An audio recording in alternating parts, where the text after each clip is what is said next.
Hello and welcome back, ladies and gentlemen, to another Elden Ring PvP tournament hosted by yours truly. As always, I am KH Knight, and with me joining us today is the amazing Dantewtf. Dante, how you doing? I could be doing better. However, I will say I am under the weather, but I am overexcited about this tournament. It's going to be exciting because of all the changes, the new patch. I mean, we're going to be talking about it all, but we're going to see the game is basically different now. I mean, essentially it's completely changed. And this one thing we were going to talk about is that this tournament was set up before the patch. No one knew when the patch was coming out. You set this tournament up before the patch, and you already limited the rule set, and the weapon set. So that is going to be very interesting. It's going to be, if this was pre-patch versus post-patch, this whole tournament could be completely different. It's crazy. So I'm very excited about that. Yeah. Oh God. So I made these rules a month ago, and then the patch came out, completely flipped everything upside down. I'm getting ahead of myself. This tournament is called the Forgotten Arms Cup, where our 16 players will be dueling with the more forgotten weapons of the PvP meta. So Reapers, Whips, Twinblades, Curved Swords, Hammers, Axes, Flails, and Torches. And the last patch made a lot of changes to these weapons, leading me to change some of the rules. So to see the rules, you can type in !chal in the chat. It'll take you to the challenge page where you can see our players and the rules. So going over to that right now, you can see that we have all these weapons that aren't the weapons that I had listed. They're all banned for Crystal Tears, Crimson Crystal Tear, Crimson Burst, Leaden Hard Tear, the Shrouding Tears, Thorny Crack Tear, Winged Crystal Tear, Windy Crystal Tear, Crimson Whirl Bubble Tear, Cerulean Hidden Tear, Opaline Bubble Tear is banned. For consumables, Rune Arts are banned. HB Recovering Consumables are banned. Starlight Shard is banned. Flasks are limited to just 7 blue flasks. Baldekin's Blessing is gone. Holy Proof Dry Liver, Fan Daggers, Gravity Fan, Large Glintstone Scraps, Throwing Daggers, Bone Darts, Crystal Darts, Poison Darts, and Uplifting Aroma. So just speaking on those for a little bit, the reason why I wanted to ban Quick Knives is so that when people get down to low health, they can't just stand back and throw darts to finish off their opponent. I want players to commit with their weapons, commit to what they're using, and have to really work to take out their opponent. And since we banned Quick Daggers, we also had to ban Uplifting Aroma and the Opaline Bubble Tier, which gives you that bubble. Because if we let people have those bubbles, then they basically get a free hit. So we got rid of the knives and the bubble together, so that wouldn't be an issue. Also looking at the rules, Talismans, Crucible Feather Talisman is gone. Alexander Warrior Jar Shard is gone.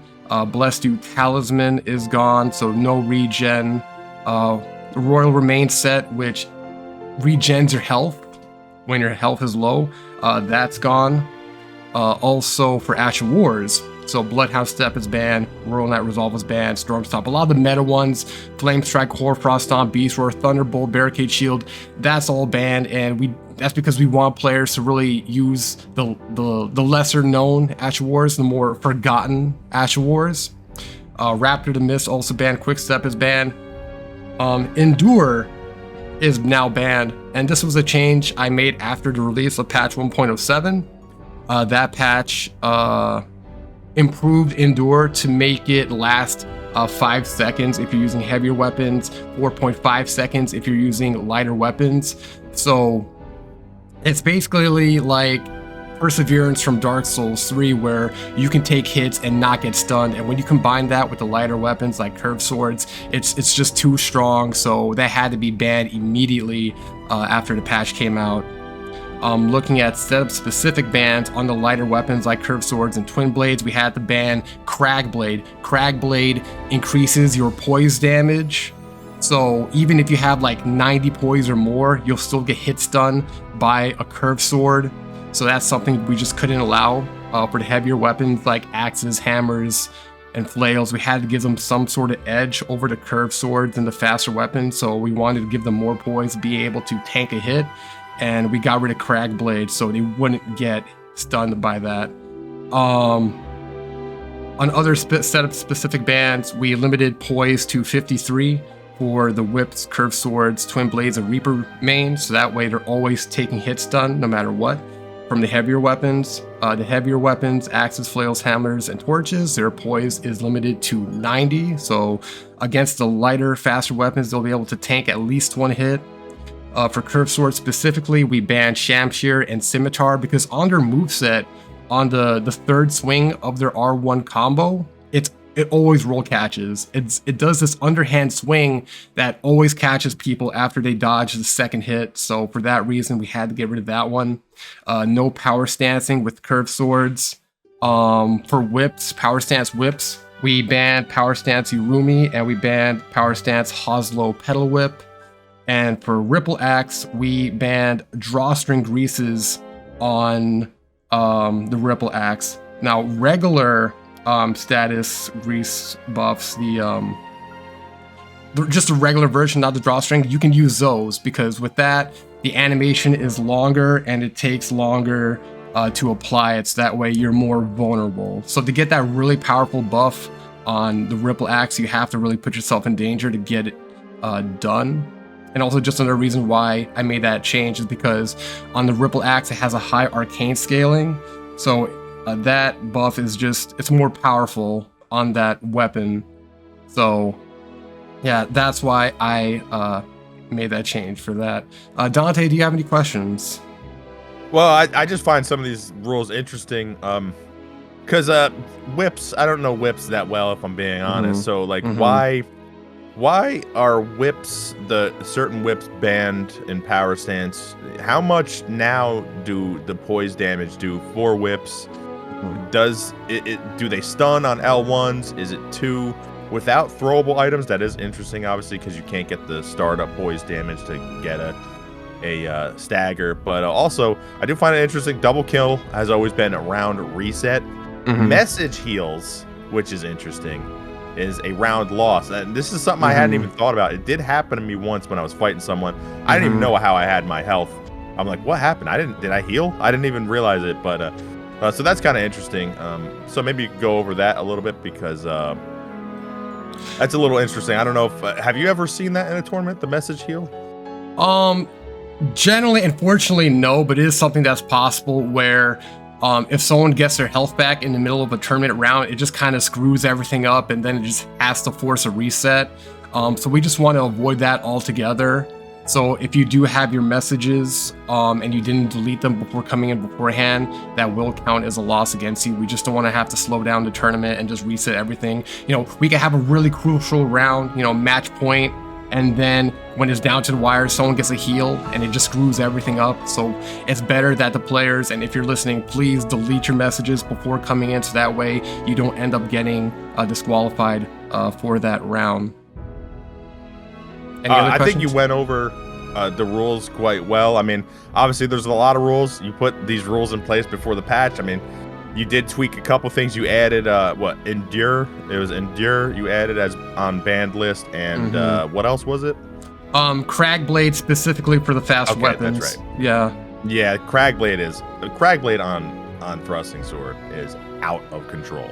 It is out of control, and you have a shield, and now shields have less defense against the dark arts, and wow, the dark arts. Just absolutely destroy shields with rapier or any type of thrusting sword. It's insane for the speed, the crouch attack, the roll attack. I mean, jeez, that weapon it's out of control right now. I mean, if you know how to use it. But I'm excited about this this tournament. See who's gonna bring in what. Do you expect at all? Do you expect to see anyone with a torch? Be honest. I mean, even with the changes, torches didn't really get much of a buff in the last update, so I doubt we'll see torches. There are some good torches with like a good flame breath attack. We have the sleep torch. If you get caught by that weapon art, you'll end up being put to sleep. So maybe we'll see someone using that weapon for those specific Ash Wars, but I think on the heavier side, what we'll most likely see is the flails, the axes, and the hammers.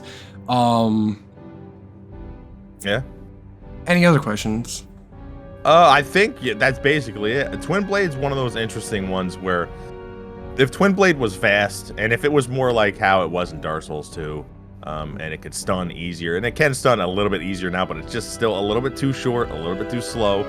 It's one of those weapons that should blend people, and you should be afraid of it, but because of the way poise still works in this game, it's not as good. Even when you dual wield, it's just, you rely on jumping attacks, which is a bit sad, it seems like a lot of weapons sort of do that, but man, it's like I want these weapons to be bad. But I will say this, I will make a prediction. If someone comes in here with a Reaper and they have practiced it, I think a Reaper can be, especially in this format, it might be the best weapon in this format. So I think if someone actually practiced it and got well, because I think the moveset and the range and the roll catch potential is actually there with Reapers, I think that could be a hidden type of atrocity against opponents. So I think if we see it, I think Reapers could do very well here. I mean, yeah, I agree. Reapers, they've always had strong poise damage. So even against heavier weapons who have 90 poise, they're going to get stun locked, or staggered, excuse me. They're going to get staggered by the Reaper. But there are ways around it. The Reaper has a really good crouch poke. It does like horizontal sweep when you crouch with it. Yeah, it's pretty fast. But the best way to get around that is to do a neutral jump. So you can do a neutral jump counter against that. And then Twinblade, yeah, it doesn't stagger like it did in Dark Souls 2. Not every hit is a stagger. Like the first initial hit is like a soft hit, so like you poise through it, and then the second hit staggers. But it's still strong because of successive hits, and there's a lot of stuff in the game that can buff successive hits. So like the Millennia Talismans, the Prosthetic Arm Talisman, and the Wingblade Talisman, it increases your damage when you get successive hits, and that makes the Twinblade do a lot more damage than normal. As I've always said, though, you can have the most damage in the world, but if you don't hit someone, it doesn't matter. Wait, do those talismans work on ghost hits also? Yeah. Yeah, they all count. They all count towards the... That's actually kind of a big deal. I think those with whips might be good, because whips get a lot of ghost hits, don't they? Usually. But like, at least with the Twinblades, like why I had to like ban Cragblade on those, and the certain tier that buffs your successive hit damage. Yeah. I don't know if you watched Stilofsky, he just did a video on Twinblades, and he was getting up to like almost 2k damage with Twinblades on the successive hit buffs. So like I had to put a lot of restrictions on Twinblades. It's not really seen as a meta weapon, but like when you have those buffs, you get a really strong weapon.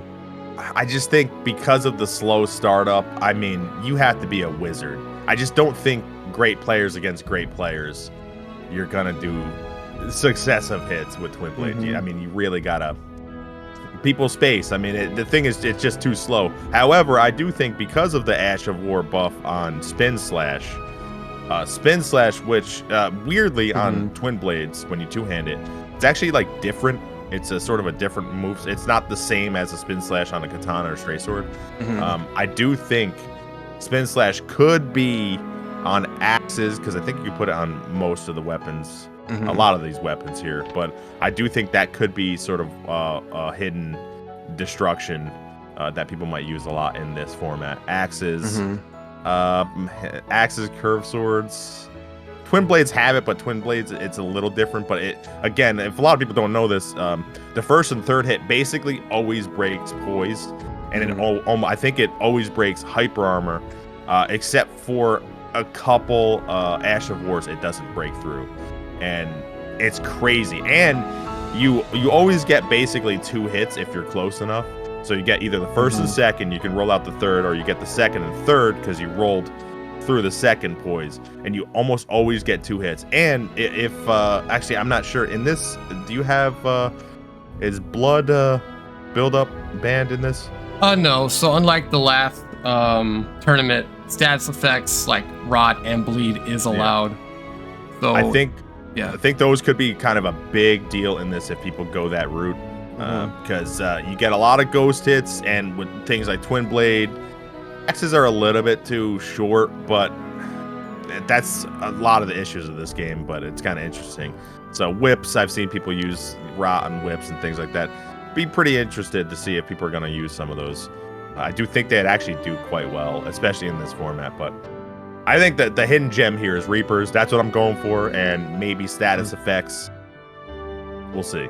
We'll see. I mean, well, looking at patch 1.07, a lot of underrated Ash Wars got buffed. So Stormcaller was a pretty weak one before patch 1.07, and that just got a buff.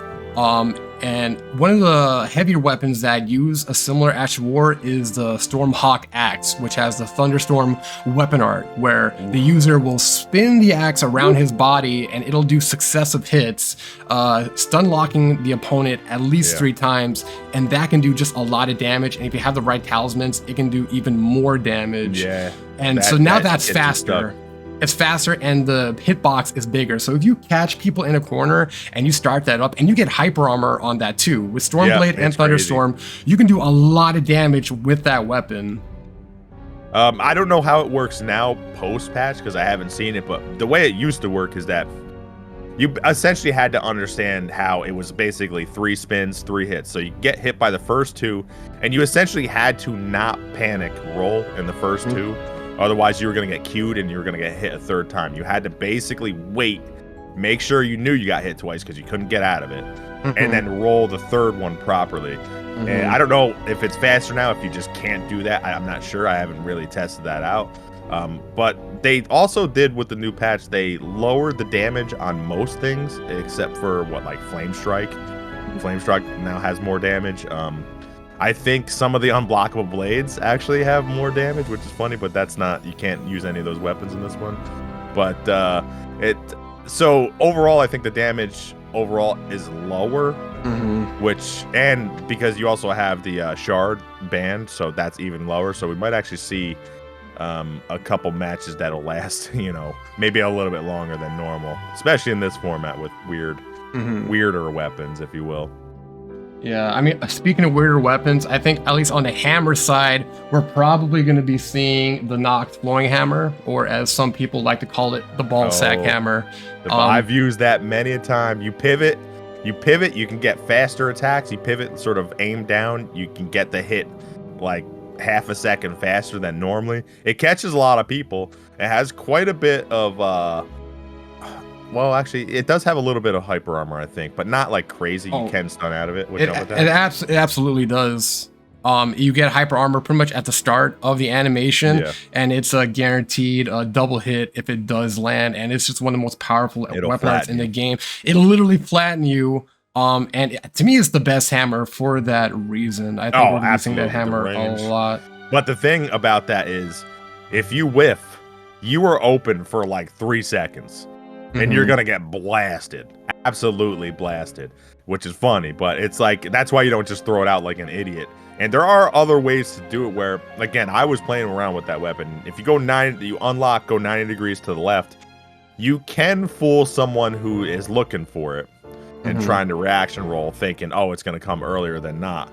And if you mix up turning 90 degrees left, 90 degrees right, because if you turn 90 degrees right, you're gonna hit him faster. You can actually catch good players with it because if you're throwing the timings off. But again, you're open. You're gonna get blasted if you miss. It's like trying to when we did the tournament with the fist weapons and claws and stuff. People were doing jumping R2s, which was crazy. Don't do it unless you're doing like a stationary jump, a neutral jump. But yeah, I don't know. It's definitely punishable. It's very risk reward, which I appreciate because it really rewards people who they have like sort of the vision, right? They have the vision in there, and I love smart play like that. Not someone who's just throwing it out like an idiot. Someone who's really like, maybe they'll use it like once, twice a match, and their success rate is higher because they've read the opponent. And to me, that is high level play, and I do think that weapon can actually work well. Yeah, yeah. And you know, something that we didn't really talk about with the new poise damage is just jump attacks and R2s in general. Like for almost every weapon, pretty much, just jump attacks and R2s is going to stun lock. Two-handed R2s is going to stun lock. So it's really only the R1s. R1s don't always stagger. Yeah. Okay. But for pretty much every weapon, even daggers, like jumping R2s is always going to stagger. Two-handed charge R2s always going to stagger. So like every weapon has like a universal stagger. So that makes them viable in almost every situation. So it's like with R1s, your fastest attacks, you really have to not commit, but like be aware of what your opponent is doing, and you know, be careful with when you throw out your attacks.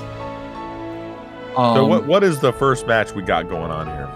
So what are we looking at? As our audience probably knows, we're kind of taking longer than normal to get our players in. We're having some trouble getting our European players in. So we're going to start with a round 3 first. Round 3 is going to be veggeorgie versus the smashkid. Veggeorgie is a tournament regular. He's played in the last tournament, did very well, made it to the second round, and I think the third round, I believe. And then smashkid, he is someone who is new to the scene, and that's great. You know, it's always nice to have new players participate in these tournaments. I've not seen him, but the more the merrier, right? I mean, as far as we see in this tournament, and as far as we see as far as the people we have, I do appreciate that. Oh, did we have to roll on? S13 couldn't make it. Is that the deal? His internet is being funky, and I hope we get him to play, because he did win the last tournament. He put on a very impressive show with the Claymore, so I really want to see him play again for this tournament. Hopefully he can get his internet issues sorted, but that's why we're going to move on to other matches, right? Exactly, that's why we're going to move on to round 3. Just before we do, we're about to move on, folks, don't worry. The prize pool is $100, 60 for the winners, 25 for second place, and 15 for third place. This tournament's prize pool was generously donated to us by the great Snapcaster D. So thank you so much, Snapcaster, for your contribution and just being an amazing friend. You are. Where's he? How come he's not in the tournaments? What's he doing? I guess he just wanted to enjoy the show this time around. That's really nice. I really appreciate that. Yeah, I mean, they enjoy the slicing and dicing. Yeah, I mean, just there's a lot of great folks in the community, and you know, they help. They carry these tournaments on their back. You know, they do a lot to contribute, and you know, I can't state how much I appreciate their help. Like, it's such a great help. But with all that out of the way, we're finally ready to get started with the fight. So we're gonna be moving on to round 3 first, and that's gonna be the smashkid versus veggeorgie. So yeah, I don't know anything about the smashkid, so I'm excited. Again, new players, I love them. They're both. It looks like they're both NA East, NA East. So this should be good connection. We shouldn't have any issues there. Also, talk about this arena real quick before we start. Right. So Caria Manor, we featured it in the last tournament. So it's a very small stage. And since the players are using faster weapons this time around, we can expect these fights to go a lot faster, especially when you have status buildup like bleed and rot. I'm expecting these fights to go a lot faster. So you gotta be really careful. You know, you gotta. I will say the weapons are, for the most part, a little bit shorter, even if they're faster. So I think this actually works a bit better here, save for maybe the whips. Whips probably have the most range here, but I think it's actually a good area for this because the weapons are smaller for the most part. I do like that. It actually gets people a little bit more intimate, if you will. No, absolutely. Like, it's just gonna be fast, tight, intimate. And you know, the players, like before, they really got to earn their opportunity to use a bolus. You know, use volcano pots or AoE Ash of Wars to give them the space they need to get those boluses in. But you know, enough talking. I think it's time to finally start the bloodshed. So for this tournament, we're gonna be playing a Final Fantasy themed soundtrack. We're gonna start that music right now. Dante, you may count it down. Let's do it. We have veggeorgie versus the smashkid. 3, 2, 1, go. Here we go, the classic. The classic. All right, let's hate it when that happens. There we go. Here we go, the fight started. We got Reaper versus Curve Sword, I think. Well, you see, smashkid is actually using two weapons, a axe Almost and a out. Reaper. Reaper in the left hand, axe in the main hand. So, and he's getting rocked by the newly buffed Sacred Blade. Ooh, I like it. That's a really good Ash of War. He did, when you do that Ash of War, you need to do that close up. Because you're not going to hit somebody with the roll catch. So it might be a feeling out process. He now has a whip. Well, they Whip did is a buff little the bit too range slow. on Sacred Blade. It goes a lot further now, and it's faster. Yeah, it's nice. It looks like the curve swords are just he's attacking a little bit too fast. Oh, he's swapping the Ash of Wars. The smashkid is, but he's behind quite a bit. I think the intervals smashkid is attacking is quite weird right now. I mean, he might be a feeling out process, not used to someone sort of jumping and attacking as much. Not a bad usage there. What's really interesting about that Ash of War is that it has like a lingering hitbox. Like even after like you walk away from it, there's still like a hitbox that lingers for like a couple seconds, and that did catch Veggie, but it wasn't enough to take him out. This first match does go to veggeorgie. Yeah, smashkid. G. Smashkid is sort of attacking strangely. Essentially, what I would say for smashkid is attack when you're close. Let's do it. Step forward a little bit, maybe. 3, 2, 1, go. All right, we got Reaper. We got Twinblade. All right, so smashkid has switched it up. Actually, they both switched it up. Yeah, we got Reaper versus Twinblade.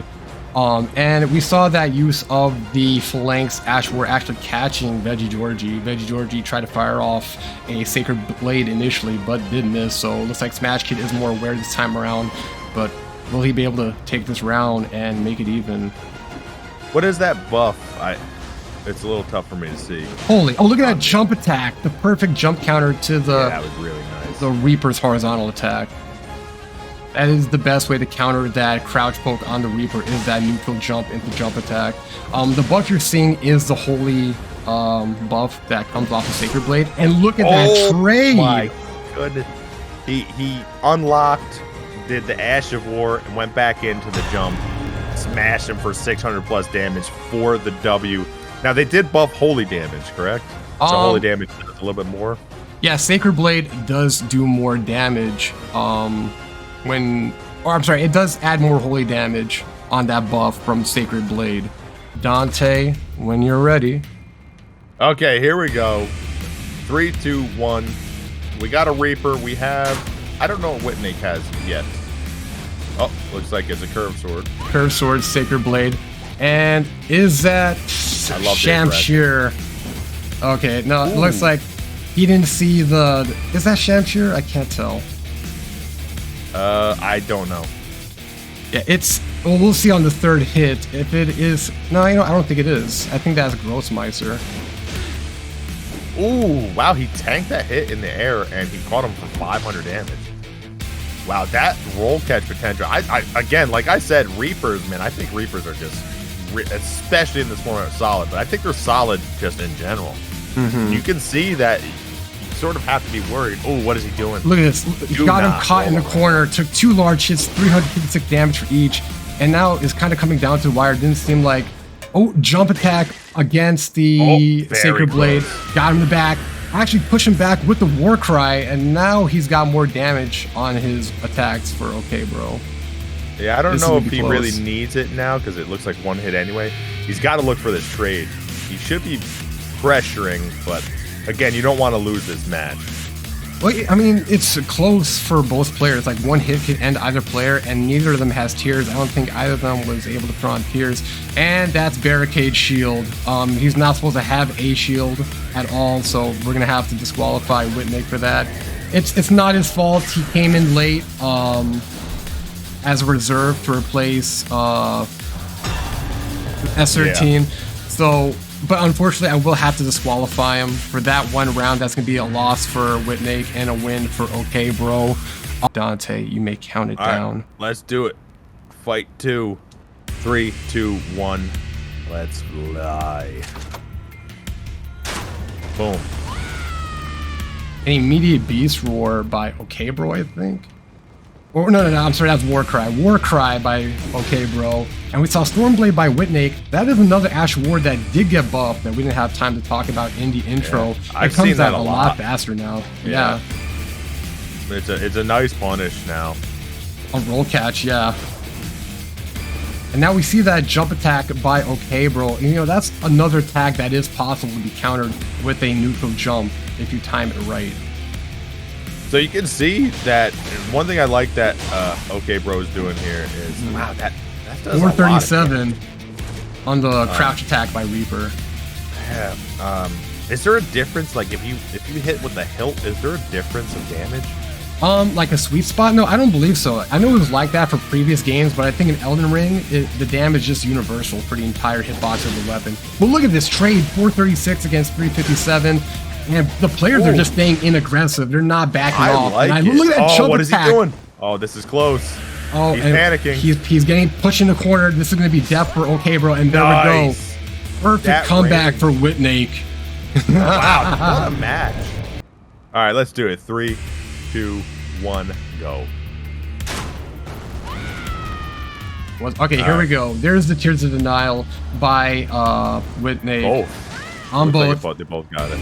This match should last long. Look at the holy damage on that, 435. And now corner pressure, roll catch. This is a terrible start for okbro. Yeah. What is that Ash of War he's got? Is it Roar? What is it? Warcry. It buffed the damage of the weapon. By how much, I can't say off the top of my head. I think it's like a 15% damage buff on all attacks. See, the problem is now okbro cannot go. Oh, nice double hit. Yeah, roll catch. 704 damage from two roll catch and R1s. okbro has to play slow now. Oh, yeah, but he's slowing down. The aggression is ending. You know, Witnake is taking it back. Now he's using Stormblade. okbro has to be very careful with that to not get roll caught. That backswing on the curve sword is really nice. Oh, is that it? Oh my goodness, the trade. That was a trade, and this match goes to Witnake. He is moving on to round 2. That is so crazy. GG. Like, it's crazy because... yeah, pretty lighthearted track. Dante, when you're ready, you may count it down. All right, here we go. Let's go. Step forward a little. You're probably going to... 3, 2, 1, go. Yeah, so we have Gush versus Eli. Ooh, what was that? That was a frost pot, I believe. Okay. Immediate frost proc and caught Eli with the Sacred Blade. Gush is off to a great start. One thing we didn't mention, Gush, he actually came in 3rd place, defeating Rascals of all players in the last Duelist Event Network tournament. So Gush, he is someone who started from the bottom, you know, top 80 when he started. Now he's in the top 10, I believe now. He's one of the best players from Europe, and I'm just very excited to see him play. Yeah, I mean, he's doing a lot of stuff. Now, I'm not 100%. Oh, you see the poise damage? The increased poise buff on both of those Ash Awards is just amazing to watch. I didn't see him swap at all. It was just like... That was kind of weird, because he used the other Ash Award, didn't he? You know, you see the poise on, with that Eli with the Reaper? Or, yeah, I believe so. Or no, it's Gush. It saved him. Like he got hit by the spin slash, which normally is a combo. Oh, he broke his guard with the weapon art, but didn't get the chance to get the follow-up because the recovery on the ball sack. That is the Nox flowing hammer, or some players like call it. He caught him with the follow-up. Beautiful. Hammer versus Axe. Now this is what I wanted to see. Now he's spamming it a little bit too much, but man, wow, the hard swaps into it. I'm impressed. And it worked because he sort of free-aimed it. He 90-degreed it.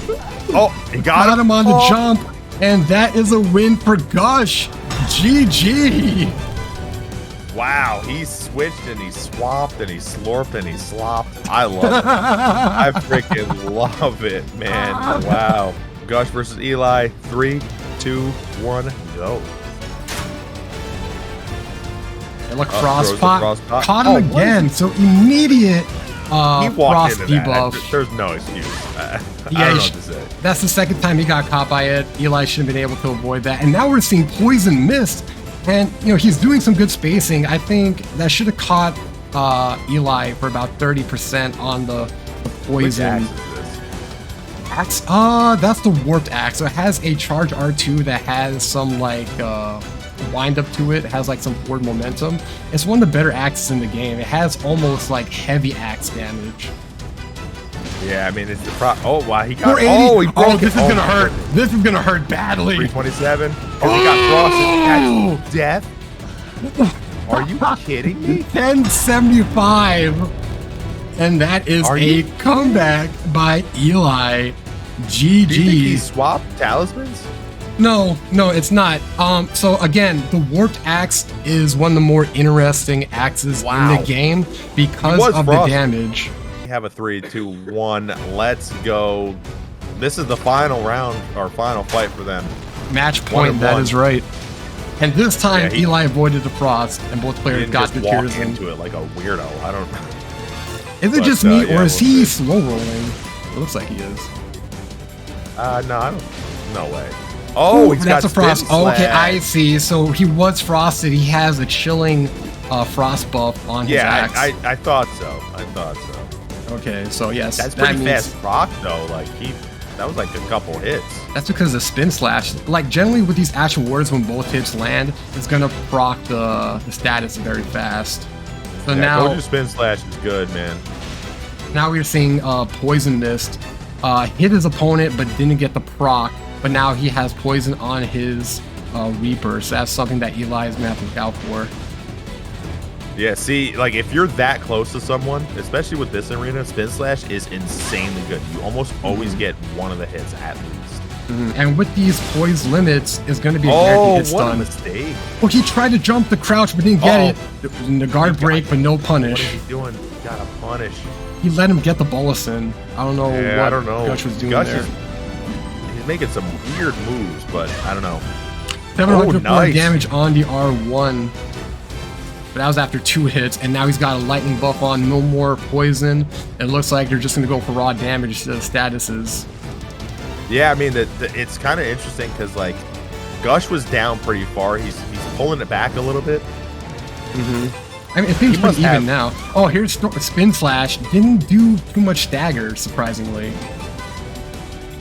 Yeah, I think he must have hit him on the second. The second one doesn't stagger. Poison Mist is back, and you see, look at the spacing this is giving him. It gives him a chance to get his blue flask in. That is an excellent use of the weapon art. Yeah, it's kind of interesting because the buildup is rather fast, so it actually does. Look at he misses the punish. No punish. That is brutal. I would have went for a jump on one if I was Gush. I agree with you. I think the jumping attacks are just. What? He swapped to a different weapon, a different scythe with a different actual war using Ring of Light. And now we're seeing the Volcano Pod make a comeback from the last tournament. Did hit him with a little bit. Yeah, 60 damage. And, you know, with the poisons, I'm sorry, with the health as low as it is, like, it's going to make a difference, I think. I will say, oh my Sacred Blade pops for 600 damage and caught him on the roll catch. What a comeback by Gush. This match goes to Gush. GG. That was a great, that really could have went either way. And I got to hand it to Eli for, I mean, Eli was winning that fight most of the way. And he got hit by the Ash of War blast for like 600 damage or whatever it was. 3, 2, 1, Mendax, let's go versus the one, the only Josh. Jimmy Neutron or Josh or whatever. Josh Neutron. All right, players getting their flasks in, and now we're seeing Reaper versus Flail. And an Ash War Trader right here. Look at that damage. Wow. That was he got hit with oh my god, that was a quick round. Hit by not only the physical portion of the weapon, but hit by the Ash War as well. I think that is the fastest round we've seen yet. That is crazy. All right, here we go. 3, 2, 1, go. Let's see if Neutron Josh can switch it up, because that was insane. Hopefully they'll know not to get trapped. Looks like he's trying to stay centered, but he's not being as aggressive as he should be. You can see with the poise limits, Reaper can break the poise of Mendax. But he should try to be more aggressive, especially with the crouch poke of that weapon. Now you see him catching him with the two-handed moveset. Lion Claw coming out, but no backstab punish. He could have probably set up a backstab punish right there. Look, see, he tried to do a backstab right there, but he got trapped in the animation. And that, I forget what it's called. The Phantom Slash. Yeah, it actually did get buffed. It's faster now. Yeah, and it doesn't matter if you get hit out of it. You always have the Phantom. The Phantom always comes out. As you saw before when he got freaking front flipped on, the Phantom came out. And it's one of these moves where you can position yourself anywhere you want. Almost got trapped in the corner there. You can be safe from it. Flattened by the Lion's Claw. Oh my god. So that attack right there, the was it Lions? What is it? Lion's Claw. Ash of War. That attack has, as far as I understand, it has infinite hyper armor, boys. You just can't break anyone out of it. So we got Arc Dominus on the left versus Flawlesssphere on the right. Dante, when you're ready, you may count it down. All right, here we go. 3, 2, 1, fire.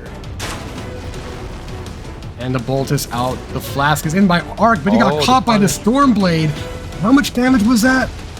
Was that like 400? Fly pots? I think this is the first time I've ever seen fly pots be used in a tournament setting. I like it.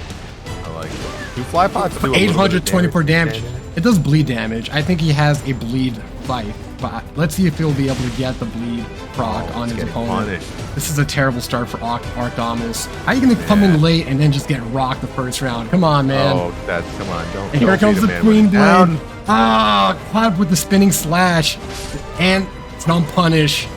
Very bad round for Arc Dominus. That was close.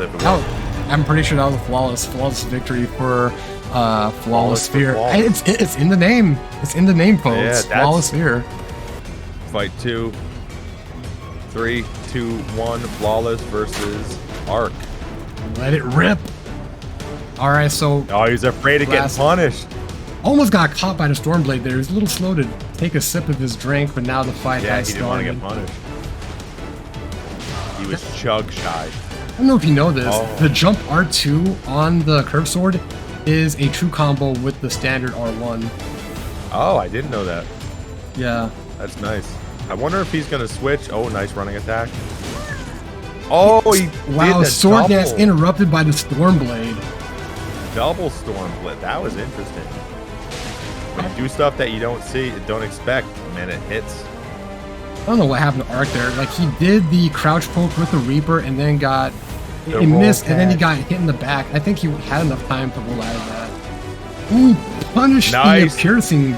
That Ash of War was really nicely timed. I'm shocked it missed. He had the distance right too, but yeah, Arc was just able to avoid it. But now he's frosted, and that's gonna affect him greatly. He's gonna take more damage, and he doesn't seem like he has an Ash of War or an item that could give him the AoE he needs to get the space for bolusing. But it did wear off. Yeah. So the range. Cheers, just procced it. He procced it. All right, what does he have now? What is that? That's a bleed. He has a bleed curve sword. And oh my goodness. And this round goes to Flawlesssphere. Flawless 2-0. Arc obviously made that much more competitive. I didn't realize that he had his tier. All right, here we go. 3, 2, 1, go. Heauth versus Sgt.Jager. And we got twin maces. Twin ball sack hammers catching Sgt.Jager with the frost, so already Jaeger at a bad start. Using the hammer, that was a very interesting choice of weapon. And a Hoslow pedal whip. Okay, so he's got a mix of fast and heavy. I'm really curious to see what kind of actual he has. Ball sack, by the way. 2 balls. 2 balls, and they're hanging low. Yep. Now we're seeing a mix of, now we're seeing curve sword, one-handed curve sword. Now that's a moveset you really don't see a lot. That hammer is like worthless. Seeing a little bit of lag on Heauth. Whoa, that was weird. Ball sack hammer in effect right here. 647 damage on the weapon art. Here it comes again. Sgt.Jager was able to dodge out the way, but he missed. No, he did catch his opponent, but you see a little bit of lag. Heauth, thank you so much for coming in, but it looks like his connection's just working against him. He is from the Middle East, and Sgt.Jager, he's from Europe too, so actually this is a region within a region fight. Yeah, I don't know. Yeah, it's I Europe mean, maybe versus it's just Middle different East. for ours because it looks crazy right now. Yeah, it is possible. Like maybe for us, since we're American, it looks different for us. But I don't know, I'm gonna go to the players. Yeah, it looked like Jaeger is confused because he got him with like bleed at the end or something. That looked great. We might need to move on from this one because that looked like it was unplayable. Again, I don't know from their perspective, but that looked unplayable. Let's go. Count it down. 3, 2, 1, go. Heauth versus Jaeger. my man, Jaeger. All right, double ball sacks, knock slowing hammer versus the hammer, and it looks like we're not seeing any skipping. Looks like Heauth did sort out his internet. Maybe he did a reset of his router, and look at that connection. Ooh. Perfect landing of the ball stack weapon art. I'm sorry, knock slowing hammer. That was right. That was just the tip. But you see, you have to be careful with those jump attacks because that'll leave them wide open. There's something you want to do when you're punishing something like the Reaper crouch poke. You know, jumping R2, jumping L1 is a good counter to that. He's just, look at the horizontal attacks that he's just throwing out. Look at the baiting him into the weapon art. There's some mind games going on with Heauth, and it's working perfectly against Jaeger. The spacing on Heauth he's doing really well. I think there's still some calibration by Jaeger. Like, he's getting hit. Like, they definitely have some latency because he is getting hit very far away with some of these L1s. I'm not seeing it as much as I did for the last round. No. It's not as bad, but nowhere it is near hard as to bad. calibrate. He was getting hit. Heauth says he was seeing him flying. I don't even know what to say. In the chat or where? In the chat. Which chat? So, I don't know. Yeah, I did see the new DualSense Edge PS5 controller. I wonder, like, I actually do think that could be, people would use that in this game. Well, in that case, since Heauth is still having connection issues, we're just going to give the win to Sgt.Jager and move on. Again, Heauth, thank you so much for filling in for Safe. It was originally going to be Safe versus Sgt.Jager, but Safe couldn't make it. And yeah, just thank you for showing up. So we are going to move on to the next round. And Dante, you may count it down. All right, here we go. 3, 2, 1, go. So both players drinking their flasks. We see double twin blade by Elemich versus the curve sword. The Beastman curve sword with that crazy jumping R2 is really good for getting status buildup since it does a successful hit. Look at that. Yeah. That's like the Attack on Titan Levite spin. That was... We're seeing a lot of, like, getting trapped in the corner here with Twinblades is very bad. Yeah, I'm just surprised how good the pressure is from Dreamer right now. Elemich, he's using the L1 of the Twinblade duel moveset. I think he'd be better off doing jump attacks. I think that would build up his... if he does have the successful hit Talisman on, that would proc it a lot faster if he does that attack. Yeah, definitely. I absolutely agree. I don't know why. It's pretty crazy. I mean, the aggression here, but no hits are being like, they're not happening. Yeah. And I'm wondering if Elemich does have, like, status on his weapons. Like, again, Twinblade's really good for status buildup, but he's not being as aggressive as Dreamer. Dreamer is definitely the bigger aggressor of this fight. And you see he's just staying on his opponent, running attack, jumping R2, and he's not letting up. He must have a lot of endurance. But look at that spin slash. Like, it did get... Oh, and there you go. Caught him with the jumping R2. That was a beautiful kill by Dreamer. GG. Damn. All right, hold up. We just had a breaking news announcement. The Dreamer had a shield on his back. I saw it as I was summoning him in, so that's a loss for him. Shields are not allowed. Read the rules. Read at least the he didn't rules, use the people. Shield. It was just... It's still... No, it's the Twin Bird Shield, so that does give you a damage and defense boost. It's just not supposed to be there. That's going to be a loss for Dreamer and a win for Elemich. It's like, guys, why do you do this to me? Why do you do this to me? You knew it was the same as the last tournament. No shields. Doesn't matter if you're not using it. If it's on your back, you cannot have it. You cannot have it on your person at all. So unfortunately, that's going to have to be a win for Elemich for that first round. Well, Elemich, they got a leg up. They have a chance. I mean, we saw this happen with Witnake. And he dropped the first match, but then he had to win the second too. You can't be salty about it.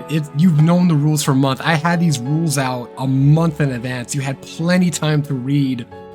And I asked over and over, if you got questions, ask me. I will answer them. I will make sure that you know the rules, but you gotta ask and you gotta read. If you don't do it, that's on you. But we are gonna move on to the next round. We have both players in the world. All right, 3, 2, 1, fire.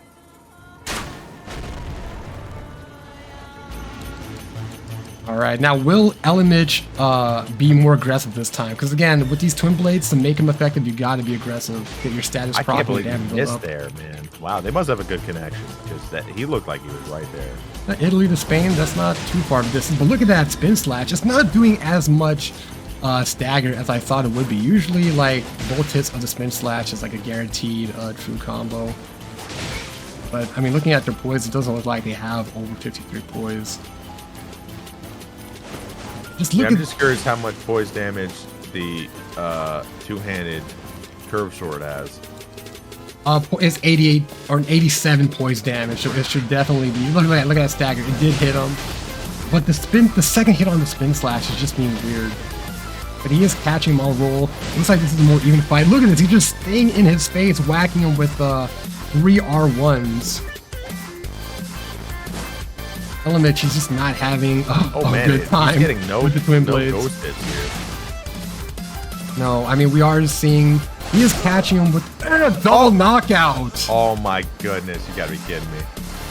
Well, that's going to be a reset for both players. I thought Elemich, I thought he won. I'm like, well, upset. Nope.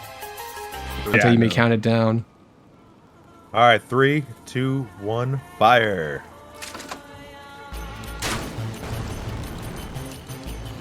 All right, the flasks are in, and the players are getting balls deep into their opponent's faces. Yes.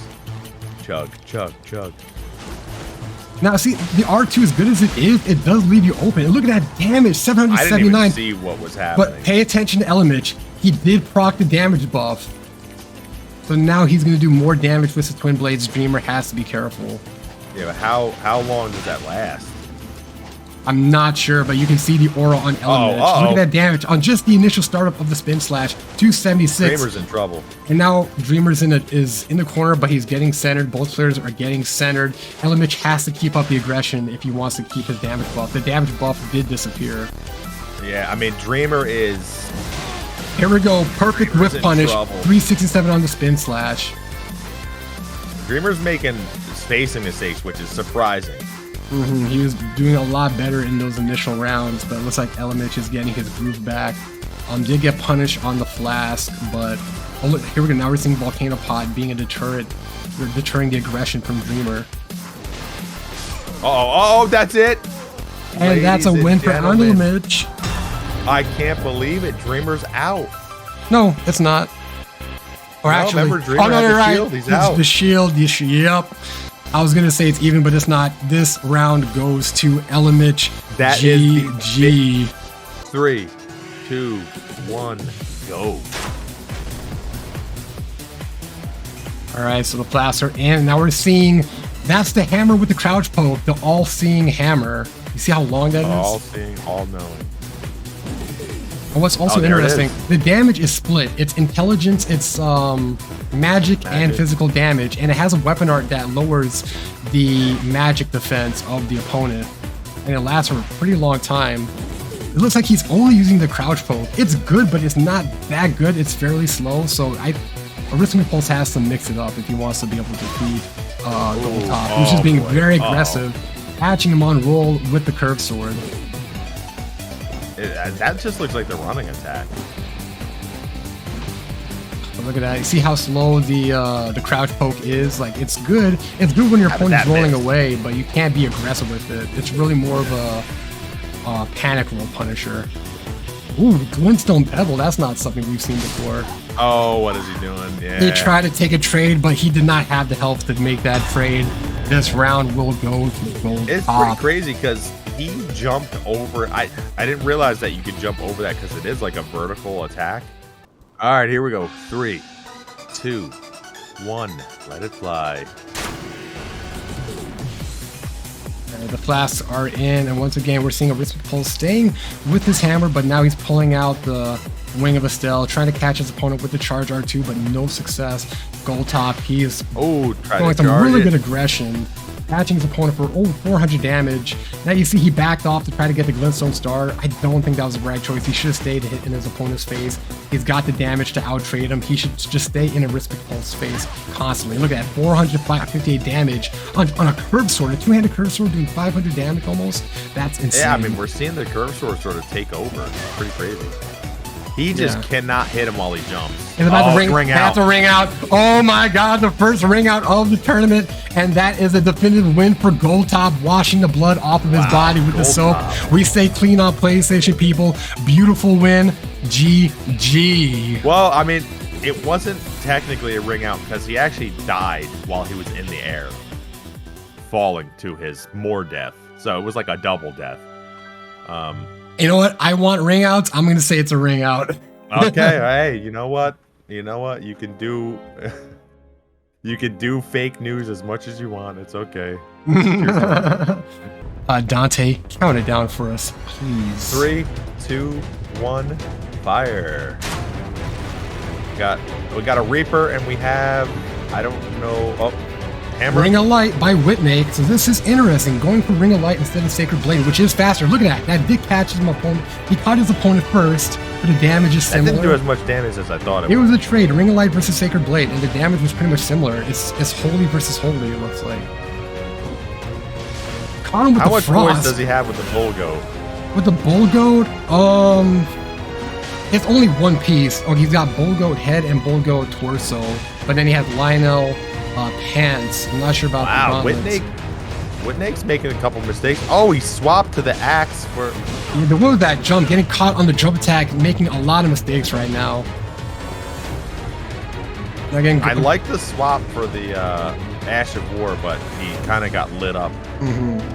He was doing better with the hammer, hilariously.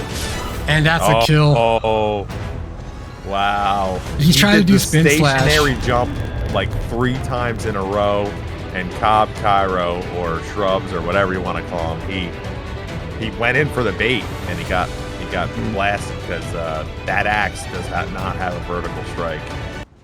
We'll see what happens here. I mean, I think Witnake has the better weapon, but can Shrubs do it? 3, 2, 1, go. All right, here comes the flasks. And again, Sacred Blade, not Ring of Light this time. That was weird. And missed, but now he's got the Holy Buff, and the Holy Buff did get buffed, so more damage. Oh, the ring out! Oh, come on. For Witnake, getting rung out? Is it possible? And look at that jump counter, perfect. He's got to do more jumps. Getting caught by the crouch poke of the Morningstar. I can't believe what I'm seeing. 258 on the Morningstar crouch poke. The new crouch poke master, like Gush. Was that jump? I want to see more jumps. I had no idea the Morningstar had Sacred Blade as an option. It looks weird on a hammer type weapon. And look at that jump counter to the right through the legs for 548 damage. It's weird seeing crouch poke on that specific hammer because the range is so short. Ooh, nice roll catch. But it's working. Look at this. Oh my god, 545. Yo, one volcano pot, and that's a roll catch. Did the running R1, and that is a win for Witnake. He is moving on to the semifinals. What a battle.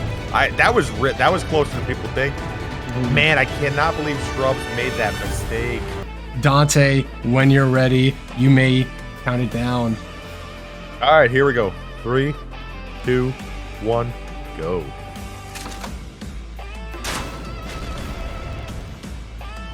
All right, so once again, we're seeing Mendax Verax with the dual Flails versus a curved sword.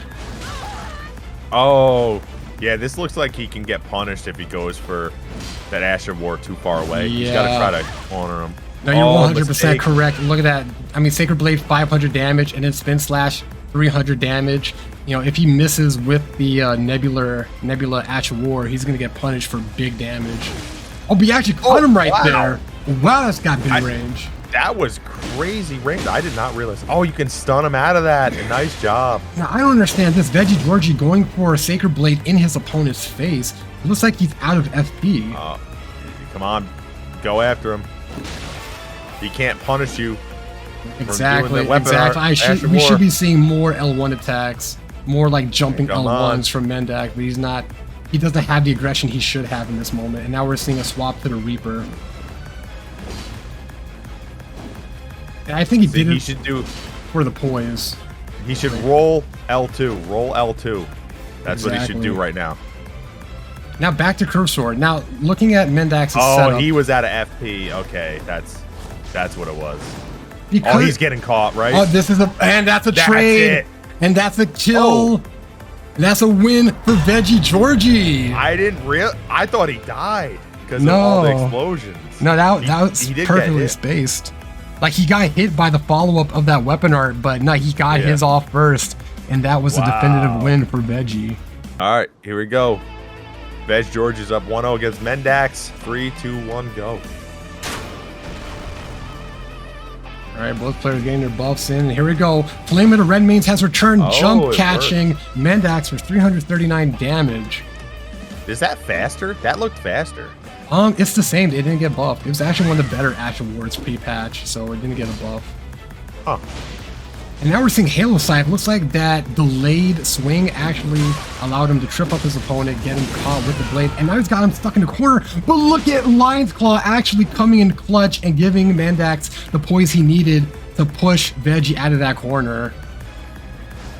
He might need a ring out. He's behind. Oh, what is he doing? Tried to go for a jump attack, but got caught by the Sacred Blade. And this round, this match goes to veggeorgie. It's so rough.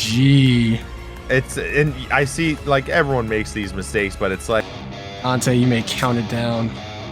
3, 2, 1, go. All right, immediate Stormblade, but no Flask punish. Sgt.Jager was expecting it, and he dodged out the way. Dodged Stormblade again. Stormblade is a very dangerous Ash of War now because it is really good for roll catching. Yeah. And the damage is very high, like Sacred Blade high. Look at that. Jump attack, try to catch him on roll, almost caught him. And you can also just spam it in succession. It's actually faster than back-to-back Beast Roars. Pretty crazy. Oh, and like, I didn't even notice the swap, but that was really swift. See, now we're seeing running attack, one-handed curve sword. I don't know about that move. I think it is slower than the two-handed running attack. Curve swords are, you got to be a special talent to utilize curve, or Twinblades. Wait, you know, oh, look at that. Rock from the running attack. Now he's got his opponent in a corner. Try to catch him with the spin slash. I think it was the right move, but he was just out of range. But now he has to stay aggressive. Do not let his opponent get the bolus off. You see, he could have went for an attack right there. Had the perfect chance to do counter attack. He's making a lot of mistakes, and now both players are proc, and now we have a poison proc happening. Broke to Tears. Tears is proc on Sgt.Jager. Perfect use of spin slash, excuse me. But his health is still ticking down. Yeah, there's a... I mean, I don't know how much that matters now. I don't know what he's trying to go for there. It looked like he tried to use Bloody Slash, but his opponent was right in his face. He didn't have the space he needed to get that off. So this round will go with the Flawlesssphere. Yeah, you saw it happen again where it was essentially... All right, here we go. 3, 2, 1. Flawless. Up 1-0. Jaeger down 1. Will he be able to make a comeback? Because this is match point for him. Jaeger just has a weird build. I mean, yeah. And again, it's kind of just like with smashkid. Like, you have this other weapon just hanging out and not doing anything. Like, why not just switch to 2 hands at that point? Oh, man. That's the weird hitbox. I'm surprised we're not seeing more roll catching with the Stormblade. Because I'm not making it up. It is a lot better at roll catching after last patch. Jaeger's just getting lucky here, I think. Nice spacing. Now we're seeing one-handed hammer not catching his opponent. Still very telegraphed. Oh, nice running attacks. Good spacing by Jaeger here. Yeah, I mean, I think Flawless. I don't know. He has less health than Jaeger right now. I think he's making a couple of user errors. Jaeger is just not making. He got him. That's a big deal. Oh yeah. See now his health is ticking down. About oh my god! Piercing Fang for over 800 damage. Are you kidding me? He just ran off. I think he did something to break the rules, and that's why he jumped off. I think he wrung himself out on purpose. I'm not sure what he did though. But I think he was in his menu and just ran off. That's what I think. Yeah, but that's gonna be a win for Jaeger. Jaeger wins. Yeah, that's gonna be 1-1. So we're just gonna take a look in chat, see why he killed himself. Yeah, let's see. I'm very curious. I mean, Jaeger says he's in menu, but I don't know. I want to see what he says. I mean, either way, it's still a win regardless. I think he was in his menu and he just ran off. Okay, no. Okay, so Flawless just confirmed in chat he was in his menu, so it wasn't on purpose. It wasn't a rule break. He genuinely, accidentally killed himself while trying to hard swap his menus. Man. He was definitely in trouble though. Go 1-1 match point. Jaeger versus Flawless. 3, 2, 1, fire.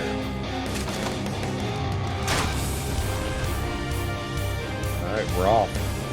And now we're seeing the ghost. That was awesome. So yeah, you can't just walk away from that. But that's a really good punish against blasting. That's really interesting. And I wonder if we'll see more of that later on. Because you can't just roll that and be safe. You actually have to just continuously run away, and you completely lose your opportunity to get that blast. Damn it. 826 arrow frost proc. What is he doing? All right, yeah. He just stood there and ate it. This is exactly what he needed to make a comeback. But he did get poisoned, yeah. Poison doesn't do it. It doesn't do any more damage if you're frosted, right? I don't think so. And it's not even doing that much damage. It's about 11 to tick. And this should be GG. Like one volcano pot or anything that does AoE damage. This should be a win for. Count him out. He's whipping. Caught by the running R2. That was a close fight. That was a really close fight. But this win goes to Flawless. Jaeger played strange. I don't know if he was planning on trying to poise through things, but he got hit by like 4 successive attacks. Dante, when you're ready. All right. 3, 2, 1, go. Elemich versus Goldtop. We got Goldtop on the left, Elemich on the right. Twinblades versus Curved Sword. How will this play out? Ooh, I like the spam, the early spam. I feel like Curved Sword has the advantage, but again, you can get blended if you make a mistake against dual Twinblades. I think you summed it up perfectly right there. I think on paper, Curved Sword. Oh my god, the damage! 1,200 damage. What is happening right now? Well, look at Elemich. He has the aura. He got the successive hit buff, so now his Twinblades do way more damage. Oh, but he's making mistakes. He's making mistakes. He's getting too aggressive. He's slouching. Both tiers are popped, by the way. That is correct. But if Goldtop takes one more big hit like that, it'll be over for him. Oh, I like that. Really well-timed spin slash. It just somehow just barely out of range. That could have been an opportunity to get a punish, but Goldtop missed it. I think Sacred Blade, the projectile, would have been a perfect counter to that with Spin Slash. And now we see it's gone. The buff wore out, so I'm expecting Spin Slash to come out again. Not Spin Slash, Sacred Blade. We should be seeing it very soon. Yeah, I mean, it's just barely spacing because they understand that, oh my god, that range. Here it is, but he missed. Perhaps like trying to bait out a rule would allow them to catch. Yeah, I don't mind throwing it out. Oh, jumping R2, but he missed his chance for the R1 follow-up. Again, jumping R2 into R1 is a true combo on Curved Swords. Now, is that only if you early R2? If you late R2, it doesn't work? I think it's just any jumping R2 in general, it'll combo. Now, when you see someone do that Ash of War, you can... See, what happened there? He could have caught him with the R1 Flawless. I'm sorry. Goldtop. Yeah, I mean, you can punish that Ash of War by Goldtop. Oh, that range. See, always roll jumping attacks, guys. But look at Elemich. He changed his talismans. He has the red feather talisman now. Oh my god. It's one hit away. Oh, volcano pod, let's go! Here comes the volcano pod spam. Will it kill? It's gonna kill! Is he dead? Oh my god! Oh, what? What caught him? What caught him? What did Goldtop do? Was it a jumping R1 or a regular R1? I don't even know. He might have landed R1 or he did. That was so close. It looked like it could have been a double knockout because of the volcano pots. He has to have like 12 health left. I can't see. I'm going to transition over right now. Dante, when you're ready. Here we go. 3, 2, 1, go. Elemich versus Goldtop. So that's one for Goldtop, 0 for Elemich. Now we're seeing Spinning Slash come out centered. That is a curious choice because that weapon art is a lot better when you have your opponent in a corner.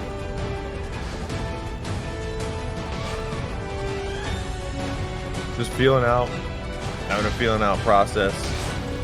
Still going to see a lot of jumping attacks. Yeah. I mean, that's just expected. Jumping attacks has the best poise damage and just some of the best damage out of all the movesets in Elden Ring.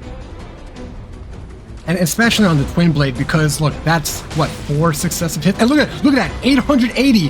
The talisman hasn't been procced. He has increased damage. This is his chance to stay in and finish off his opponent. To really make use of those talismans, he has to stay in and keep the aggression up. But now the buff is gone. It's tough though, because I don't think with the Twinblades you really have a lot in your arsenal. You like have jumping attacks and then spinning slash. That's the issue with it. Yeah, I mean, maybe a better Ash of War choice would have helped, like maybe Piercing Fang, since it's a spear kind of weapon. It has more range. Oh, I like the spam. Oh, look at this spam! 636 caught him on jump. Oh my god! What happened? Damage. Look at the aura. He has the successive damage buff on. The successive hits. Yeah, he just did basically one trade, and then that was it. So now that's 1-1. Dante, when you're ready. Here we go. Match point, Goldtop, Elemich. 3, 2, 1, fire. I do like that they're sticking with their weapons the whole time, too. Yeah, I like that. Caught him with the second half. That range was surprising. Now here we go. Here comes the R1 slash. Look at that. Look at that. Curved swords. DS3 is back. We're playing DS3 again. Wow. How much does that buff add? What, like 30, 50? About like in holy damage. It's a holy damage buff, so now it's physical and holy. I can't really say off the top of my head. I just know that it's more than previous patch. Oh, nice jump. You see, he missed with the jump attack, but maybe that build up his meter for increased damage on successive hits. Man, I like the spam. I like what Elemich is doing right here. I don't know. He's missing a lot, though. Oh, he popped it. Oh, look. He got the buff. He's got the buff now. He has more health, or more damage. He has the buff and he frosted him. So that's like double damage. But now, Goldtop is doing a good job just forcing his opponent back, tossing out Sacred Flame. They're getting back centered. Goldtop, he's not taking the moment to get a bolus in. I think that's a mistake. What is he doing? No, I respect the aggression, but I think it's just too risky to go in, especially when... with the damage and you're already frosted. Yeah. Ooh, I like he already knows. He already knows how much damage those Twinblades can do. He shouldn't be going in frosted. He did the lava pot so that he could drink some blue. But again, it's kind of dangerous because his Ash of War is ranged. So exactly, like one Sacred Blade will counter that, and I'm surprised Goldtop didn't take advantage of that. It's close, but again, the part that's dangerous is you get hit, double hit by these Twinblades, and that your life is deleted. Exactly. You know, one jump attack, and that's going to kill. Oh, I think it's procced. Yeah, it procced. No, actually, no. Oh, shit. Whoops. Oh, no. Yeah, no. I was trying to zoom in. He doesn't have the proc. He doesn't have the damage buff. And this is down to the wire. Okay, no, he put on the red feather now. Elemich has red feather on, but he got caught by the running attack. I wasn't sure if he could hit him doing the running attack while jumping. He might have just hit him early or something. We are here, best 3 out of 5 semifinals. Witnake versus veggeorgie. 3, 2, 1, fire. And the match has begun. Flasks are in, and we're seeing immediate Sacred Blade by Witnake. Now having the holy damage buff, he's staying aggressive in his opponent's face. See, look, he just ate that. By the way, he just ate that. That was poised through. I see that, and I mean, maybe he does get some poise on the crouch attack, because like, look at that armor. That's not 90 poise armor. Oh, he went for the Sacred Blade. Yeah. Oh, he's swapping. I don't know if I agree with this swap, because I think he was doing all right. And look at the roll catch. Look at the roll catch, and that was bleed. Bleed? Nah, that was Witnake's fight. That was Witnake's win all the way. Just a lot of user error by veggeorgie. I think veggeorgie was doing completely fine with the curve sword. All right, we're ready. This is all real. All right, here we go. Semifinals, veggeorgie versus Witnake. Witnake up 1-0, best 3 out of 5. 3, 2, 1, let's go. What is this? Curve sword versus Reaper again. Thicker Blade is out. He's got the buff. Now he just has to remember, jump over those curve. Because he's doing it, but he's not doing it when his opponent is doing the crouch. So it looks like the nerfs is still getting to Veggie. Don't rely on the jump. You got to play a little bit more suave than that. No, I see. Again, this is where you're seeing the mechanical skill of Witnake coming in. He does the crouch attack, and then he does a neutral R1, predicting the jump counter. Is there bleed on the curve sword? Yes. There should be natural bleed. Same thing with the Reaper. So that's interesting. I don't think Witnake... Oh my god, you see that bait? So wow. Oh my! We can't do that again. No, it doesn't have. It doesn't have the poise. It doesn't have the poise to make that trade. Oh boy! Oh my god! One mistake. Close. He didn't have the range. You saw that? Yeah. He did not have. He was just out of range, and this win goes to Witnake. Would have been a trade anyway at that point, but I liked what he was doing. Pretty close match. I couldn't tell if Witnake had his tears popped there, but pretty close match. That was really close. It could have went to veggeorgie, but now he has just one more round to make the comeback. Will he be able to do it? And that's what I want to see more of. But we are ready to begin the third round. Will he be able to make a comeback here? Let's see. veggeorgie versus Witnake. Witnake up 2-0, 3 out of 5. 3, 2, 1. Let's go. We are live. Now, if I was Veggie right now, I would be taking the opportunity to get like a projectile off on Witnake, Sacred Blade or Storm Blade. I like what veggeorgie is doing, spamming, because I do think it can work. Now you see, look, we're seeing multiple horizontal crouch pokes and no jump counters. Yeah, man, it looks like the Reaper just has too much range. Look at that, and Tears of Proc. Yeah, no, you're seeing the tight spacing. Veggie is just out of range every time. Yeah, bleed and the crouch spam. Witnake played the distance matchup perfectly there. All right, Dantewtf, this when is you're ready. Real doozer. All right, here we go. Semifinals. 3, 2, 1, go. Flawless versus Goldtop. Goldtop starting on the left, Flawless on the right. We got Sacred Blade coming out and was not able to get the punish off. So Curve Sword versus Curve Sword. Surprisingly, this is not a matchup we've seen a lot. But look at that. Yet. Look at that spam. Because he caught his opponent in the corner, he landed, what, 3 hits that was? Jump counter to the Sacred Blade for 300 damage. Now seeing Storm Blade come out. And Ross is proc. He might be able to turn this around now. The health is even. Oh, I like that. Yes. Yes, that's so bad. Around, which was a mistake. Yeah, you can't roll around that weapon art. Now he's got his opponent in the corner. Here comes the R1 spam. R1, R1, R1. Caught him on roll cat. 1,000 damage because of that Sacred Blade holy buff. And jumping over the Storm Blade, you know, one volcano pot or like small item, this will kill. You know, I'm gonna be there. It is. He got it. Goldtop takes out Flawless in this first round. Yeah, Goldtop, he got out ahead. He stayed ahead. That was it. It was fairly simple match. Nothing too crazy. Dante, when you're ready. Here we go. 3, 2, 1, fire. And immediate Stormblade catching punish. Goldtop. It's good stuff. All right, now we're seeing the R1s come out from Goldtop, but he doesn't have his opponent in the corner, so the R1 spam isn't going to work as effective. He actually caught his opponent midair with the jump R1. I do like the spam. And now we're seeing Stormblade come out. Now, what do you think Flawless has to do here? He's playing fine. He's spamming in the way. He's Goldtop just trying is spamming. to strike. Like, Flawless is down in health right now. Oh, okay. I had it reversed. Well, I think he just needs to attack first. Although he's just out of range right now. Yeah. But I don't know, maybe he can do something to bait out those R1s, like maybe do what veggeorgie did and do that backstep.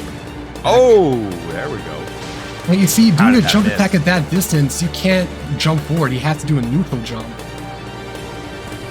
But just, there's like a lot of, you know, for someone whose name is Flawless, he's making a lot of user errors right now. Uh-oh. Rude. Well, but, you know, look at him. He's got the damage buff on. That would have been it. I think he has red feather paladin on right now. Yeah, caught on the jump attack. Looks like he ran out of stamina, could not sprint away or roll away. Caught with the jump attack. Now that's 2 points for Goldtop.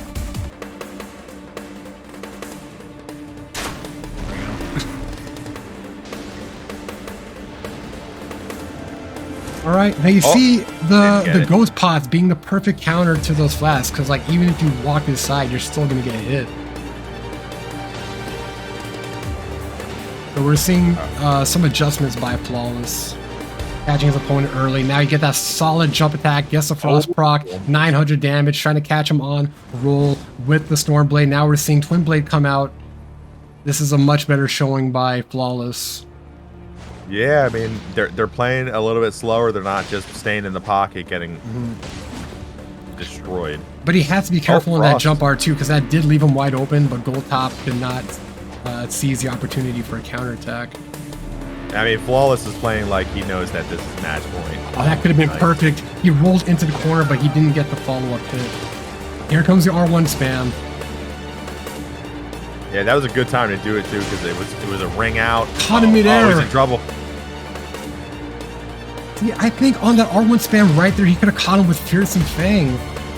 Look, he has to be out of stamina now. Like, this is where, like, he needs to be aggressive. He's trying to get his stamina back.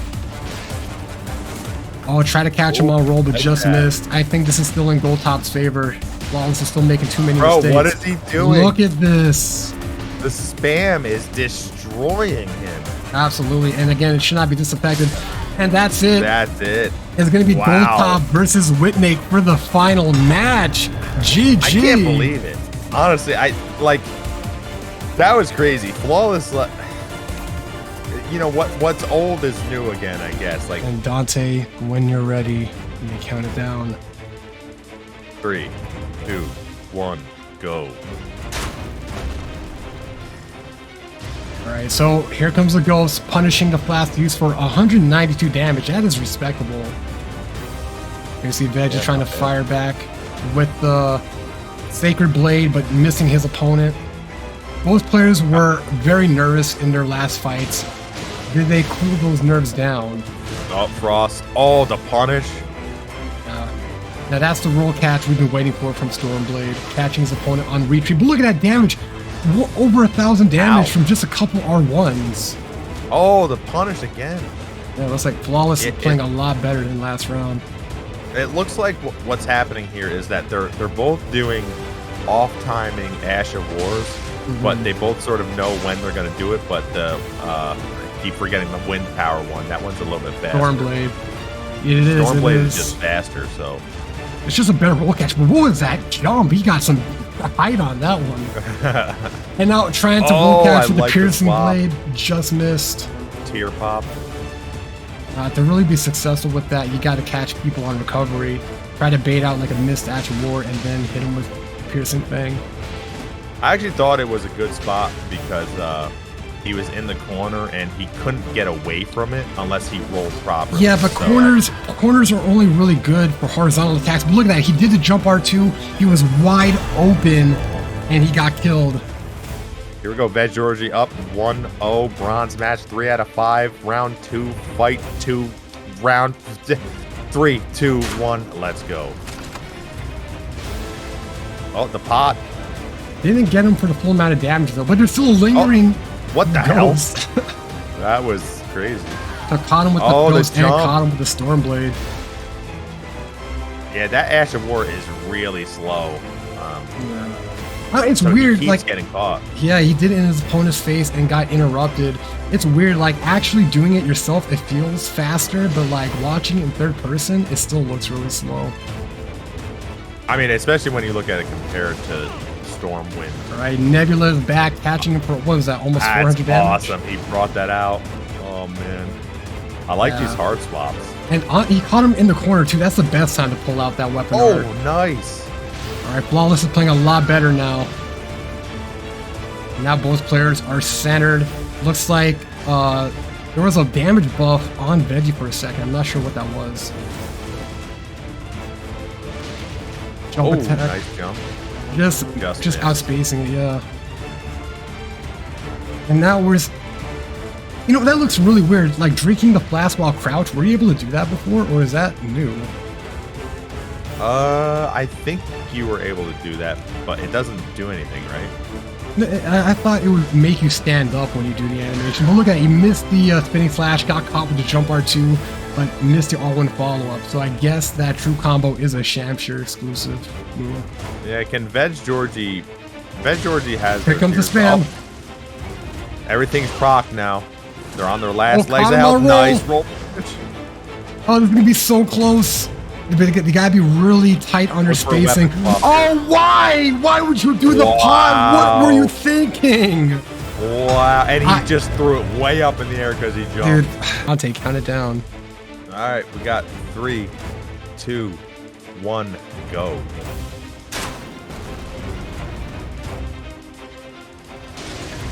Let's see, here comes a ghost. Free damage. 144, another 48 damage. Still, not bad. And that pot goes there like forever. What the hell? Yeah, I mean, it's just like Affinity from the previous games. It goes pretty far. And now he's got his opponent in the corner, but Flawless was able to dodge out the way and get back to the center. Now we're seeing Reaper make a comeback. Nice jump attack. Actually caught him with the weapon art. Nice jump again. Perfect. And that's a piercing attack. That actually got some counter damage off, and it did the Frost, yeah. And now 593 damage. Pop his tears. But look, spam. Red Tear Stone is on. Look at his aura on Veggie. He has increased damage now, I think. But again, one trade and oh! There we go. Flawless finally making a comeback. Okay. I see you, Flawless. All right. 3, 2, 1, go. Oh, what the hell is he doing? He got ahead of himself. He got back into the corner in time, though. Got some free damage from the ghosts. 96. Somehow I was able to read that. Yeah, it's respectable. But now both players are centered, and they're just waiting for each other to make the first move. Here we go. Tried to get a running attack punish, but missed. This is just a game of chess right now. Yeah, it's just setting up. Once things start going, though, I'm waiting for an L2. Once you see an L2, things are going. Oh, he swapped weapons. It's a spinning slash. Yeah, you know, I think like a whip R1 into spinning slash would be a good setup. Caught mid-air though. Oh man! And here comes the spam. Perfect. And the frost. All right, this is it. I think he's trying to get his stamina back.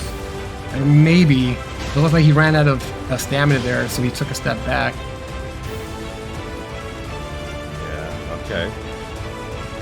And I believe Flawless is on the back foot, right? Yeah, I think he's waiting for the ballist, but he's not giving it to him. Oh, spam! The spam, and look, he's got a damage boost. I think he got the successive damage boost. I think that's what it is. Here it is. Basically one hit. Could it be a trade? Will it hit?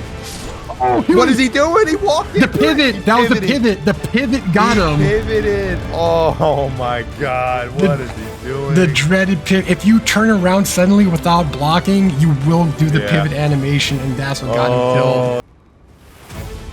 Here it goes. This is the final round for money. veggeorgie versus Flawless. 2 against 2. Best 3 out of 5. 3, 2, 1. Live. All right, let's do it. Who will win the bronze match and win the $15? Veggie or Flawlesssphere, catching him on the consumable with Storm Blade for over 300 damage. Flawless now has the edge in terms of health. Did you see that? He did an R1 and then he jumped to try to bait that out. That was pretty good pre-attack. And like, now he's got him in a corner, but here comes the jump counter against the spam, actually working, forcing his opponent back into center. Now we saw Ashwar versus Ashwar, but the Stormblade came out faster than Sacred. Good rolls by veggeorgie in there. It's kind of tough in the spam to not get hit. And now here comes Piercing Strike, just missed. With his opponent strafing like that, that's not going to hit. But look at that. Now that was perfect. Oh, he definitely procced it. It didn't do damage. It didn't do damage, but it did proc. That was weird because that should have been a kill. It should have been a kill though. And there we go. That's it. Flawless took it back. Flawless has won the 3rd place prize, the $15. Good job, Flawless. GG. Good job on taking a lot of good roll catches there, man. He took it back. He took it back. Dante, you may count it down. Here we go. The finals. Witnake versus Goldtop. Best 3 out of 5 for all the marbles. 3, 2, 1, go. All right, here we go. Wasting no time getting their flasks in, and here comes the Rot Reaper. We got Cursor versus Reaper, and again, outranging him. Here comes the crouch attacks. You have to jump attack that neutral jump to punish the crouch attack. I wonder how much the buildup is there, because I think the reason why he's doing that is because he has a lot of ghost hits. We're seeing him throw a lot of crouch attack, and I think Goldtop, he's not doing what he needs to punish that. He needs, instead of backing off, just let him come to him and then do the neutral jump. I agree. I think if he does L2 and he jumps, he can definitely mess him up. Look at how Witnake is playing. He's playing it like Uggs. He's crouching. Crouch R1. Crouch R1. Crouch R1 is... He has to jump. Just jump attack it. He should have jumped there. Like, he's showing his hand. Witnake is showing his hand. Yeah. Witnake is also rushing, though, weirdly. He is playing weird right now. Also, yeah, I think that is affecting him. But at the same time, Goldtop is not doing what he needs to punish that. Punishing crouch R1 on Reaper is really easy if you just do the neutral jump. Now, I'm curious where his status is up on the Rot, because he's got to be getting a lot of ghost hits. I know, he got it. He got it. Oh, there it is. There it is. Okay. Yeah, but so now he does have somewhat of a clock, but it's not crazy yet. But Witnake doesn't have the time to just wait for Goldtop to die from Rot. He has to stay aggressive. Well, look, no, he is staying back though. Witnake is staying back and just letting the Rot kill his opponent. So perhaps he's not in a rush after all. I would fake. I would like turn around, unlock, fake it, and then jump. Look, if he's going to be passive like that, this is his opportunity to eat a bolus. Yeah, but I would fake a bolus though. Maybe. Fake it and jump. Look, he's just waiting for it to... Woo! Oh, almost I could have got him. Now look, Witnake is... there we go. It was going to kill now. It's going to kill and got him. This round goes to Witnake. GG. Dante, count it down. Here we go. 3, 2, 1, go. Here we go. Round 2. The flasks are in. The Reaper is coming to get his next soul. Damn. And you see it like it's just out of space, out of range. Here comes the crouch. Here comes the jump. Actually caught him for 271 damage. I'm shocked that 3rd hit didn't hit him. I think he's just out of range. I would like to see some... I want to see setup attacks by Goldtop. Do an L2. He rolls into you and he does the crouch attack. Jump. Because he's doing that every time. Now I can tell Witnake is listening to us. Because like after the crouch attack, he's doing the jumping R1 to catch a potential jump punish. And look at this damage, over 1,000 damage and a rot proc. And look, I think bled? Oh, he was rot and bleed? and rot. That was pretty far, that last hit. That was a much faster round. Goldtop thought he was out of range. Okay, 3, 2, 1, go.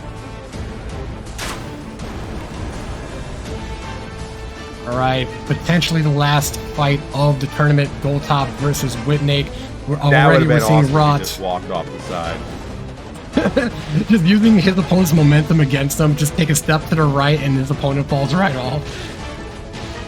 That would be cartoonishly How does that funny. not hit, man? I don't know.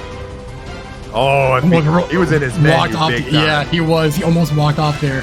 Now we're seeing Sword Dance. Look at the range on that roll catching his opponent. People jumping R2 actually caught him. Now we're seeing some trades. You're seeing these trades with a little bit of latency. Okay. Yeah, just a wee bit. But I mean, the damage makes sense. I wonder where he's at with the procking of the rot here. Well, because it's a string grease procs faster than regular grease, so he should be one hit away, I think. Ooh, almost getting wrung out. Oh, this here comes the crouch spam. Yup. Yeah, this is gonna Here's his proc.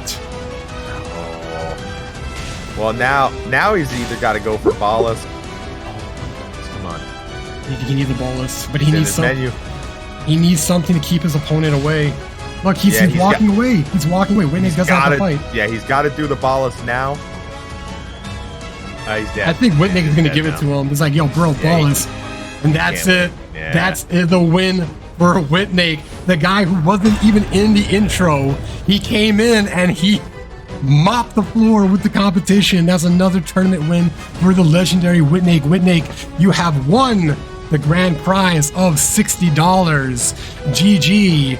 Goldtop, you have won the second place prize of $25.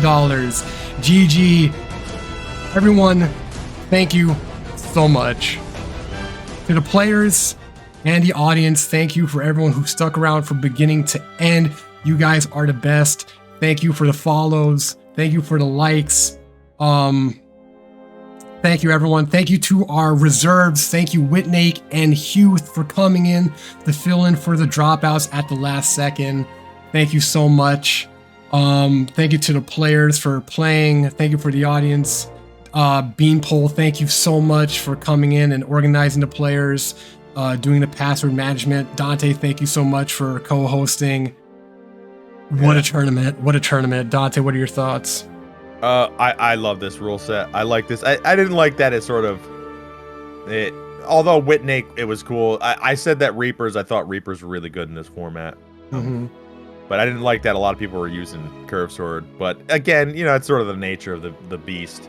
Try to go with what can work. But you saw right there, the proper play and spacing. Reapers... they could actually be pretty good. I like this tournament. I liked all the players. I like what we saw. I like a lot of the Ash of War. Like, I wasn't... like, a lot of times you can get fatigued seeing, like, Flame Strike or some Ash of Wars that are, like, boring. And, like, yeah, we know it's good. But at least in this format with these weapons, we saw some different Ash of Wars. It was really cool how people were trying to push him to the wall in the corner to get Ash of Wars. And I like that. That was a lot of fun. So... I had a lot of fun this tournament, and I hope everyone else did as well. Yeah.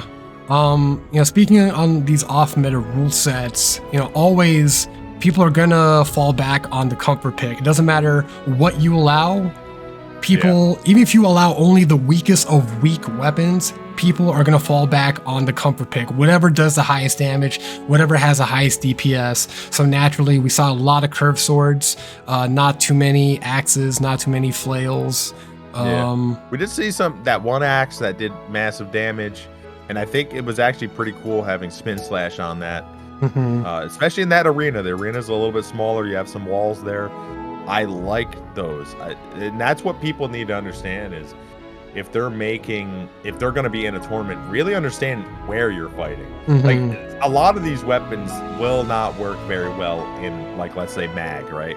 You're just not going to be able to do some of these at all because you have too much space there. Like, that place is too big.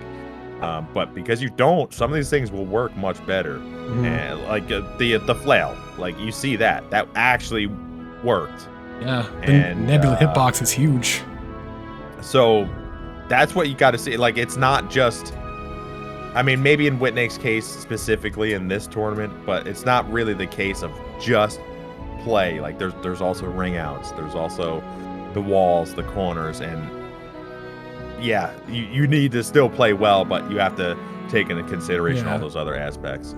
You're 100% right. You know, everyone was saying, Knight, you have to ban curved swords. Curved swords is going to dominate this tournament. The final match is going to be curved sword versus curved sword. The winner is going to be a curved sword user. But what happened? We have someone of legit mechanical skill, Witnake, coming in with a Reaper, which overall is known to be one of the more weaker weapons, not in terms of damage, but in terms of moveset. And he still won, you know? The crouch poke has a big weakness. It's fast, but it's really easy to jump attack counter, and Goldtop didn't do that. So even though Goldtop had the advantage in terms of weapon-to-weapon matchup, he lost because he didn't have the knowledge and the mechanical skill to beat Witnake as a player.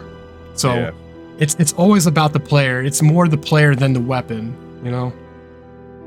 Yeah, I mean, initially it definitely is, but like I always think about it in terms of if you're fighting yourself.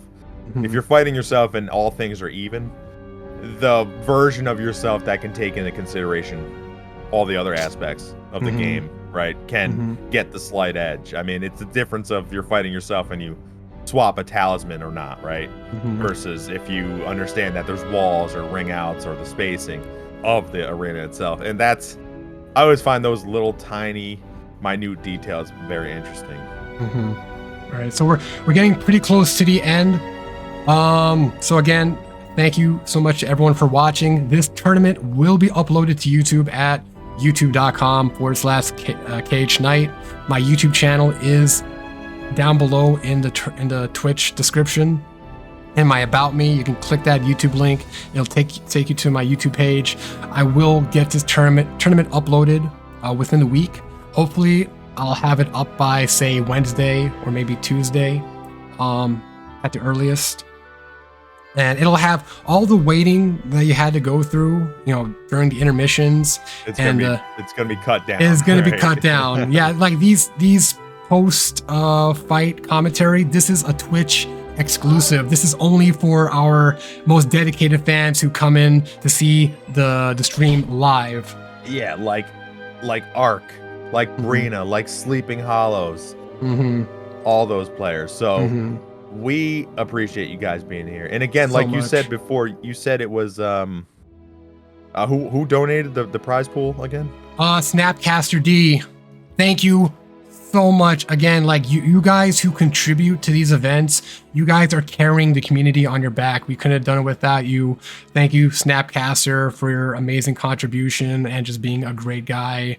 And again, you people who are watching, you can donate to future prize pools, so that way we can keep funding these tournaments and keep that $100 prize pool goal.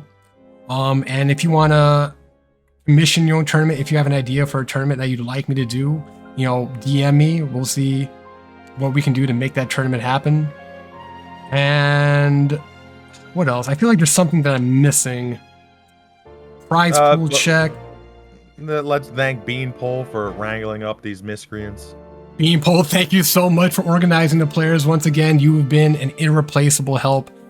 And yeah, I think we are ready to conclude the stream.